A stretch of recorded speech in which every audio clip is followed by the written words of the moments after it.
Across the Fence, we're going to learn about the weird and wild side of Vermont history as I talk with the author of the new book, Wicked Vermont.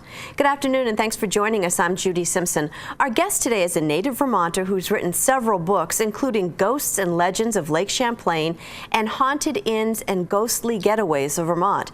She is also the creator of Queen City Ghost Walk, which has helped earn her the nickname the Queen of Halloween. Thea Lewis is with us to share some insights and stories from her new book, Wicked Vermont. Always great to see you. It's great to be here. Boy, there are no shortage of characters. Oh gosh, no, just the list goes on and on. So in a nutshell, what is in this new book?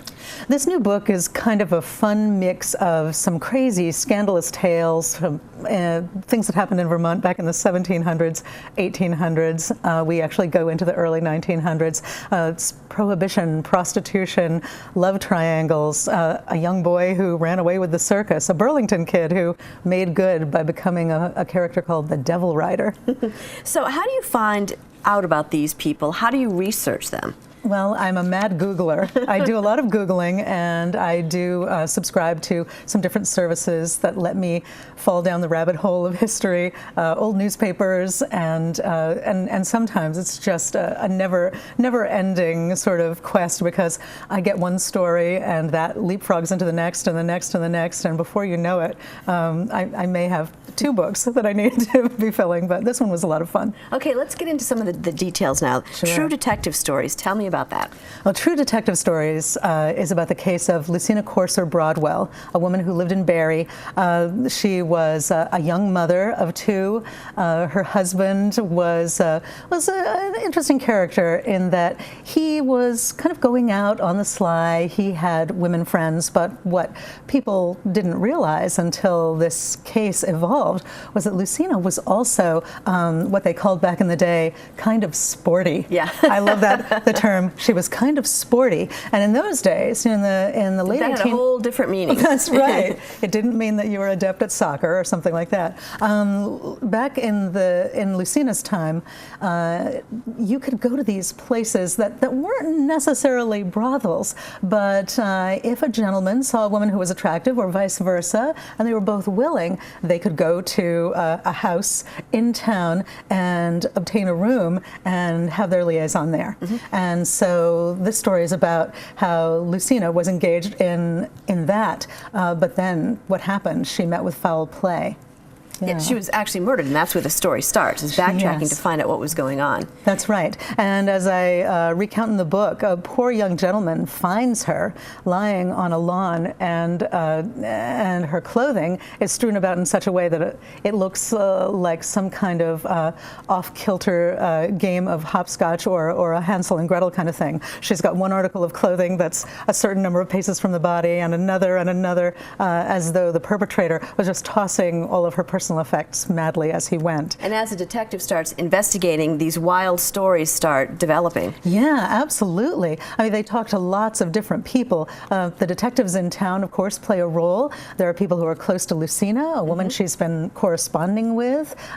She's been writing letters. The woman knows about this sort of backdoor relationship that she's got going on. Isabel Parker's Party House is what it was called. Isabel Parker's Party House is the place where people would meet, and so she meets this gentleman that she finds attractive, and at first, he's blaming it on all kinds of people. He says, well, there was an Italian guy at the house, and these other people, but I won't tell what the final clue is that this detective from Boston, he comes to Burlington. He's called by the local PD, and he finds a couple of different things that absolutely tie the murder to this one particular character.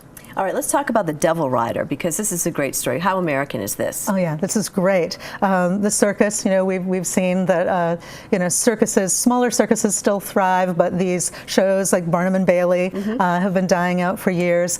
Circus life back in the early 1800s was perilous. I mean, I talk in the book about one circus crew who was traveling by ship, and their animals are actually, with each wake that comes over the ship, being tossed overboard. And imagine, it's like a crazy sort of Noah's Ark type of scenario.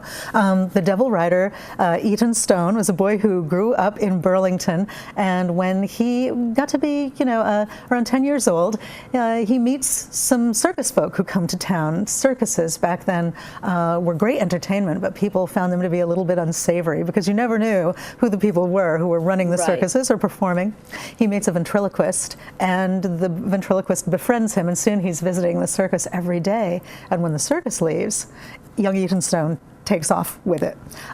He learns bareback tricks and ends up going out west until finally, some might say that this is an appropriation of the native culture, but he swears that these native women who are out in Arizona have made these costumes for him, and he crafts this image of himself as the Devil Rider, riding bareback, riding backward, doing flips on a horse. He eventually became possibly the most famous bareback rider in the world. Amazing. Okay, born over the border, Chester Alan Arthur. This is a great story. I developed a new sort of affection for Chester Arthur and his giant mutton chop sideburns when I started delving into his life. So some people think that a completely different president, a more recent one, Barack Obama, was the only subject of a birther movement here in the United States. Right. But it's not true. Chester Arthur, who was said to have been born in Franklin County, may actually have been born across the border at his grandparents' home. His mother was accustomed to traveling from Vermont across the border, and what could be more natural than a young woman who knows that in a short time she's going to give birth?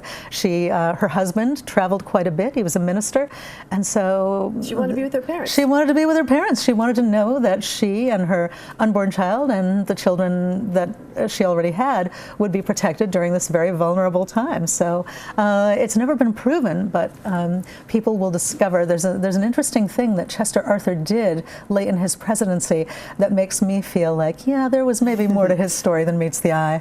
Well, speaking of more than meets the eye, the legend of Ethan Allen, which is really funny because we see statues of him, but we find out some interesting aspects of his character. Yeah, Ethan Allen was, I'm sure, I've recently heard this expression that says, it's something like, being fearless is one thing. Anybody can be fearless. It's not necessarily the smartest thing. But to have courage, even when you know that there's something bad that's going to happen, well, that's the test of a real sort of hero. I'm not sure, even though we place literally Ethan Allen on a pedestal, whether Ethan Allen was really as brave as we think or just really an awfully impulsive guy. He certainly was larger than life physically. We don't really know, because we don't have any photos of Ethan Allen, whether he really was movie star handsome the way his statues depict. But we do know from people's writings that some people found him to be more than a pill. He was a hard. Depends on who you were asking.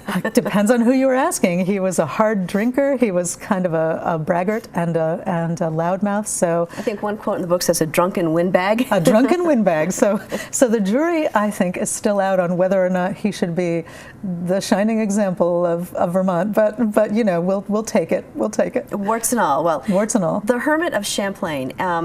What I like about your book, which is really wonderful, are the pictures, because a lot of the pictures are buildings that we still see today. Right. Right. So explain this one. Well, the Hermit of Champlain, there we go, there's the photo. The Hermit of Champlain lived in the mid-1800s in the building that we know in Burlington as the Shanty on the Shore. It's a fish house where they sell wonderful fish dinners. And this was a guy who had a business in the middle of Burlington and moved it to the waterfront. Reclusive. He was called the Hermit of Champlain because he didn't mix and mingle the way other people of his generation did. The town and gown was not important to him. He had a funny habit. Funny hobby. He liked to follow funerals, whether he knew the deceased or not. And he was the subject of a kind of unsavory business deal that involved another mover and shaker in town, a man named Timothy Follett. And Timothy Follett's house sits overlooking Lake Champlain, this beautiful white mansion. You can't miss it. You can't miss it. Nearly destroyed during the time of urban renewal. As a matter of fact, there it is in its older incarnation before the Pomerleau family finally restored it to its current glory. But Timothy Follett was the guy who would be the first president of the Rutland and Burlington Railroad Company, and he wanted Isaac Nye's land that behind the shanty on the shore. It was actually water at that time, but he needed to fill that land for the railroad, and some harsh business dealings occurred after that. And so how dry we were, Beer Town and Thea's grandmother. We can't talk about history without talking about Prohibition. Right, you can't, you really can't. And there's an author who's written about Prohibition, and I wish his name escapes me, and I apologize to him. He's written about Prohibition in Vermont in a much deeper way than I touch on in this book. But he quotes someone as saying, we had Prohibition, to backtrack a little, back in the 1830s here in Vermont, but Montpelier gave the different counties local options. So the saying was, we weren't dry, we were really just damp. but then you get into the 1920s and Prohibition in earnest, and lots of great stories. People finding hooch, cases of hooch underneath buildings. One story in the book that came from my dental hygienist of all people. She was talking about her great aunt who had lived up near the Canadian border and went to school in a little one-room schoolhouse. And one day, the little girl got to school, and 3 of her classmates were late, and they came in stumbling into class, and the teacher discovered through interrogating them that they'd gone through a field they always went through on the way to school, and they'd found someone's abandoned bottles in the field and decided to sample some. Yeah, but so my grandmother, my sainted grandmother, so you have to fast forward past the time of Prohibition to a time when Vermont still had a prohibition on selling liquor on Sundays. We had this thing that longtime Vermonters will remember called the Blue Laws. And I remember even into, if the Blue Laws were gotten rid of maybe in the early 80s, but in the 1970s, if you ran out of toilet paper on a Sunday, you were in hard shape. It was bad. So, or detergent or anything else that was not a foodstuff. Stores were closed. So the story goes that my grandmother, who was living on Battery Street in Burlington at the time, used to offer people a little nip or two out of her kitchen for a small fee. So one day, there she is, and this young man comes to the door, and he's well-dressed, and he inquires as to whether he could get a shot. And so she says to him, well, hold on and come around to the back door, and we can make the deal. So her younger sister, Doris, is there with her, and she says to my grandmother, we don't know him. You're not really going to sell to him, are you? And my grandmother's reply is, are you kidding me? Did you get a look at him? The guy's gorgeous. So this young mother, who happened to be newly divorced, sells a nip of liquor to this agent, and as she's passing it to him, liquor control comes bursting into the house. Oh no. Yeah, and my mother remembers it as being pretty traumatic. She said that. I bet. She and her older sister, she was small, maybe 6 or 7. She and her older sister had just been given a little bit of money to go, to go and buy presents just the day before for people in the family for Christmas, and the liquor control agents were digging through their packages and unwrapping things that they'd wrapped. Yeah, that's terrible. So it is terrible. Yeah. So what are you working on next? Well, coming up, I'm going to be writing, I think, we haven't settled all of the particulars yet, but I'm looking at a book on Lakeview Cemetery in Burlington, which is a wonderful old lawn park cemetery, and most of it is there because of the kindness and philanthropy of 2 folks who lived in Burlington in the 1800s, John Purple Howard and his sister Louisa.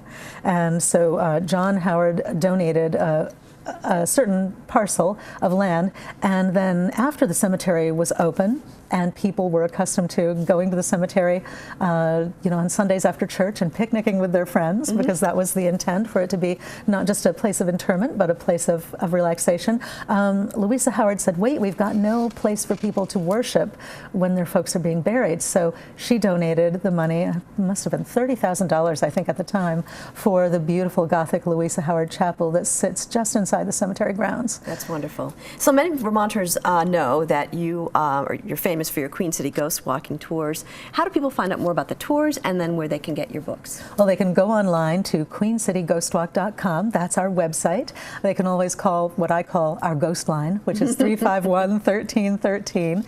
And we do sell our tickets through the Flynn Center in Burlington. The most economical way to buy tickets, if you live locally, is to just walk up to the box office. You don't get any additional fees that way. But you can buy them online. You can call 86 Flynn with the 802 area code and buy your tickets by phone.